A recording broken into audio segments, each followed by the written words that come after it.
అదరగొట్టే కారం రంగు రుచి ఆచి కారం పొడి. మీర్పేట్ పోలీస్ స్టేషన్ పరిధిలోని అల్మాజ్గూడ ప్రాంతంలో విషాదం చోటు చేసుకుందని చెప్పాలి. బీటెక్ చదువుతున్న 3వ సంవత్సరం విద్యార్థిని విహారిక ఆత్మహత్య చేసుకుంది. అయితే ప్రేమకు సంబంధించి తను ప్రేమించినటువంటి వ్యక్తి కిషోర్ ఆ ప్రేమకు అంటే పెళ్లికి ఒప్పుకోకపోవడంతో తను నిరాకరించిందని చెప్పేసి దానిలో భాగంగానే తను ఆత్మహత్య చేసుకున్నట్టుగా కూడా తెలుస్తుంది. ఇందులో భాగంగానే వాళ్ళ తల్లిదండ్రులు ప్రజెంట్ విషాద ఛాయల్లో అలుముకున్నారని చెప్పాలి. ముఖ్యంగా ఈ ఘటన ప్రజెంట్ ఈ ప్రాంతంలో విషాద ఛాయలు అలుముకున్న పరిస్థితి మనకు కనిపిస్తుంది. అయితే ఈ నెల 17వ తారీఖున తను మొదటిగా మిస్ అయింది, అంటే వెళ్ళిపోవడం జరిగింది. ఆ తర్వాత పోలీస్ స్టేషన్లో మిస్సింగ్ కేసు నమోదు చేసిన వెంటనే ఆ తర్వాత ఆ కిషోర్ అనే వ్యక్తి తీసుకొచ్చి 18వ తారీఖున వదిలిపెట్టినట్టుగా కూడా తెలుస్తుంది. అయితే వీటన్నిటికి కూడా కారణం ఆస్తికి సంబంధించి అమ్మాయి దగ్గర అంటే విహారికకు సంబంధించి ఆస్తులు ఏవైతే ఉన్నాయో అవన్నీ కూడా తల్లిదండ్రుల పేరు మీదకి మార్చడంతోనే తను పెళ్లికి నిరాకరించినట్టుగా కూడా తెలుస్తుంది.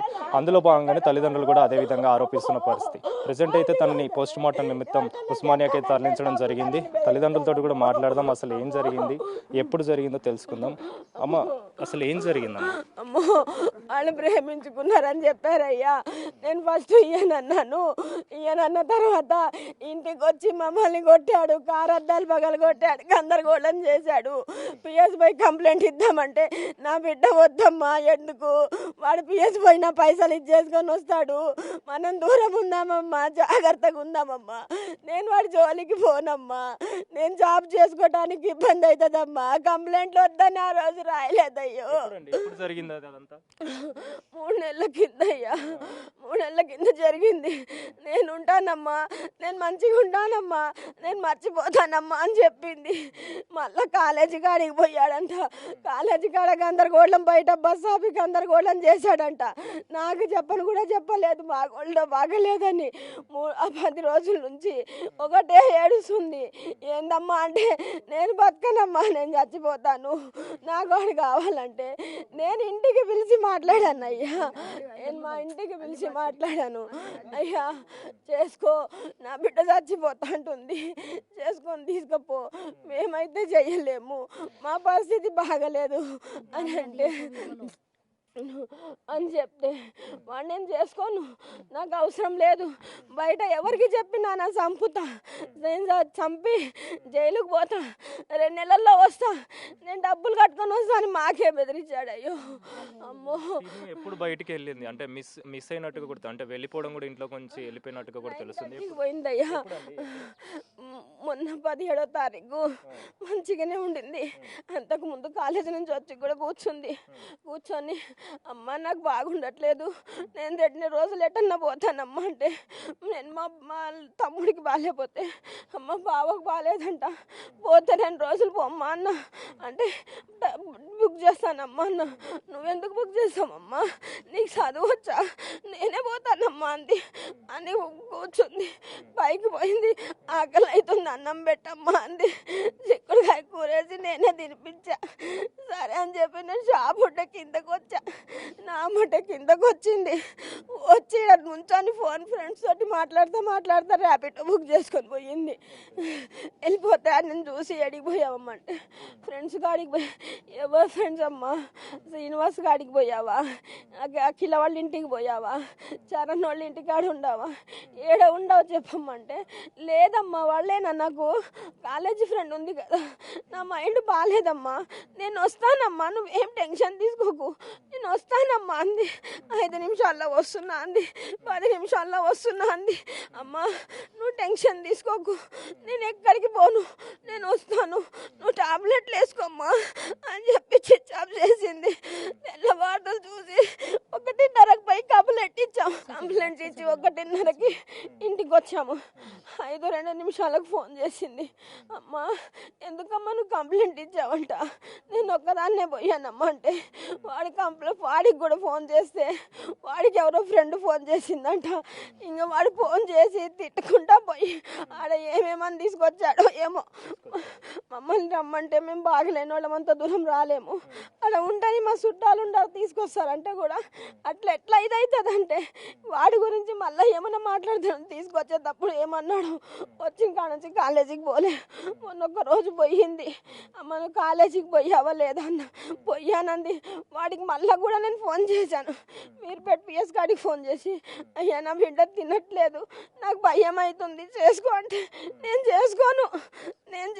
ఎందుకంటున్నాడు చేసుకోనని? ఎందుకు? వాడు ఎన్ని రోజులు ఆస్తి ఉందని చూశాడు. అయ్యా నా బిడ్డ పేరు మీద ఇల్లు, నా బిడ్డ పేరు మీద నుంచి ఇల్లు మేము మా పరిస్థితులు బాగాలేక మార్చుకున్నాము, దానికోసమని దానికాడ ఏం లేదు, నేను చేసుకోనని చెప్పాడంటయ్యా. బిడ్డతోటి మాట్లాడిన మాట అన్నాడంటయ్యా. నిన్ను చేసుకొని నేను ఏం చేయాలి, నాకేముంది, ఇన్ని రోజులు ఏదో ఉంది, నీ అయ్యకు బాగలేదు, ఇప్పుడు మీదే చక్కగా లేదు, నాకు వద్దన్నాడంట. అయ్యో అమ్మో నా బిడ్డ ఎప్పుడు మాట్లాడిందమ్మా మీతోని? ఎప్పుడు మాట్లాడడం జరిగింది? రాత్రి 12:30కి పోయా నేను. పోయి తమ్ముడిని తీసుకోమ్మా, తమ్ముడిని తీసుకొని పడుకోమ్మా అంటే వద్దమ్మా, ఫోన్ చూస్తున్నాడు తమ్ముడు అక్కడ, డాడీ అరుస్తున్నాడు, తీసుకోమ్మా అంటే వద్దమ్మా, తమ్ముడు పడుకొని అక్కడ, డాడీ ఒక్కడిని పడుకొని వద్దమ్మా, మీరు బాగుంటే నేను పడుకుంటా అమ్మా, నేను ఏం చేసుకోనని ఒట్టలేసింది అయ్యా నాకు. అమ్మా పొద్దున్నే డాడీకి హాస్పిటల్ తీసుకుపోవాలమ్మా, టాబ్లెట్లు అయిపోయి చాలా రోజులైంది, తీసుకోపోదమ్మమ్మా, వచ్చిన తర్వాత పిఎస్ కాడికి పోయి కంప్లైంట్ వాపస్ తీసుకుందామమ్మా, నువ్వు భయపడకమ్మా అన్నది. నాకు 12:30కి పోయి వాళ్ళు కరిస్తే అమ్మో ఇంకా అంతేనయ్యా. నేను పోయి బెడ్రూమ్లోకి పోయానయ్యా, నా కొడుకుని తీసుకొని పోయా. ఈయన ఫోన్ చూస్తున్నాడు, పండబెట్టుకోమ్మా అన్న, వద్దమ్మా అన్నది.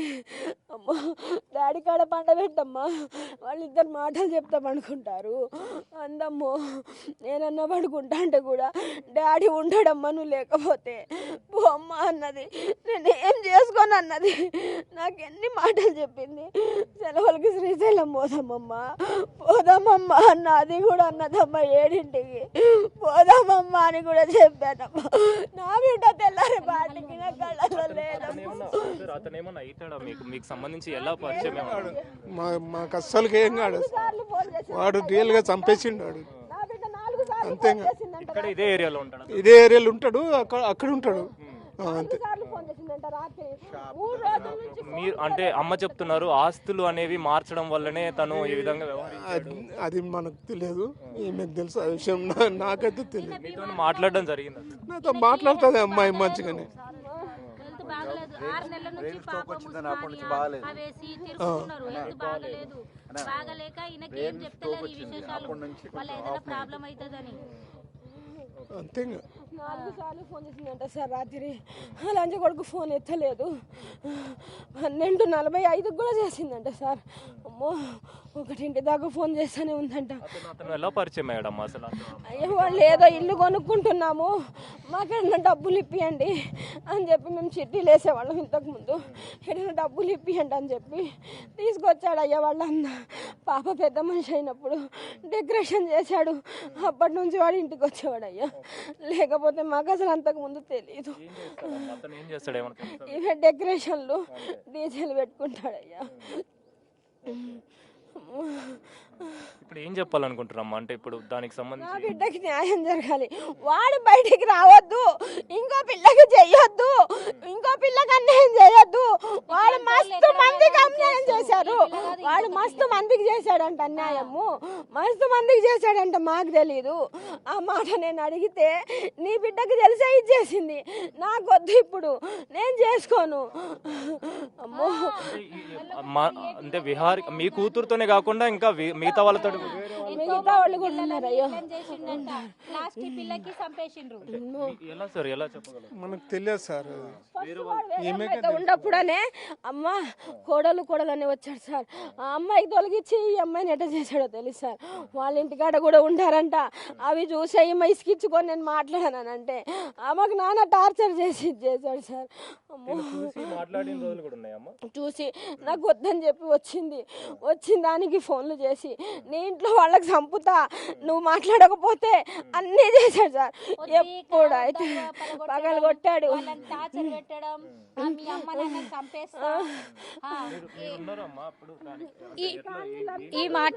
నేను మొన్న తిరుపతి పోయినప్పుడు వచ్చిన పాప కూర్చున్నది, నేను చూసిన, నేను మాట్లాడతా అని చెప్పిన, ఇట్లా పోయిందంటే ఎవరికైనా భయం అవుతుంది కదా, ఇట్లా జరుగుతుంది అన్ని కథలు, మళ్ళీ ఏదైనా సూసైడ్ గిట్లా చేయిందంటే నాకు చెప్పింది ఫోన్ చేసి, ఇట్లా భయం అవుతుంది నాకు, ఏం చేయాలి ఉషా అంటే, వద్దక్క మనం మాట్లాడుకొని మనం సరిదిద్దుకుందాము, కానీ ఆమెను ధైర్యం చెప్పు, కావాలంటే నేను మాట్లాడతా అని కూడా చెప్పిన. ఎలా ఉండేది? బాగుండేదా ఇంతకు? చాలా బాగుండే పిల్ల, కానీ 3 days నుంచి కొంచెం డల్ గా ఉంది.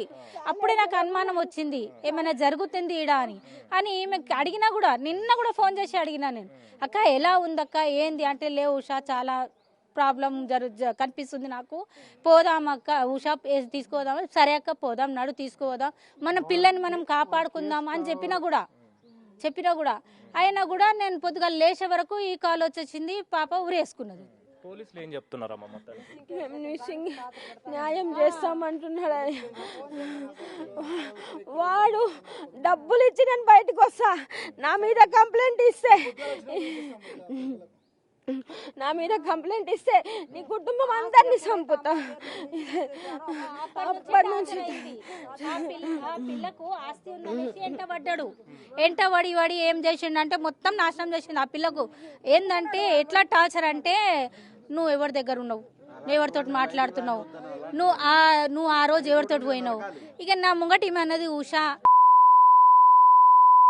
తిడుతున్నాడు అంట ఉషా అంటే, అది మాటలు ఏ ఆడదాను కానీ ఇంటే ఎట్లా డిప్రెషన్లో పోతారు, అట్లా డిప్రెషన్లో పోయింది. అప్పుడే చెప్పినా నేను, అట్లా తిట్లు ఏందక్క, మళ్ళీ మనం మాట్లాడదాం, పిల్లని సంలాచుకుందామని చెప్పిన తెల్లారే ఇదే జరిగింది. అది మొత్తానికి అయితే తల్లిదండ్రులు మాత్రం కన్నీరు మున్నీరుగా విలపిస్తున్న పరిస్థితి అయితే మనకి కనిపిస్తుంది. ముఖ్యంగా ఆస్తి సంబంధించి, అంటే తన పేరు మీద ఉన్నటువంటి ఆస్తి తల్లిదండ్రుల మీద రాయడంతో తను పెళ్లికి నిరాకరించినట్టుగా కూడా తెలుస్తుంది. అందులో భాగంగా నేను పెళ్లి చేసుకోనని చెప్పడంతో పెళ్లి చేసుకోనని చెప్పకపోవడంతో ఇందులో భాగంగానే తను ఆత్మహత్య చేసుకుంది మాత్రం ఆ తల్లిదండ్రులు ఆరోపిస్తున్న పరిస్థితి మనకు కనిపిస్తుంది. ప్రస్తుతం అయితే పోస్ట్ మార్టం నిమిత్తం ఉస్మానియా హాస్పిటల్కి అయితే బాడీని తరలించారు. అనంతరం రిపోర్ట్ వచ్చిన తర్వాత దానికి సంబంధించి పూర్తి వివరాలు అయితే తెలియాల్సిన పరిస్థితి మనకు కనిపిస్తుంది.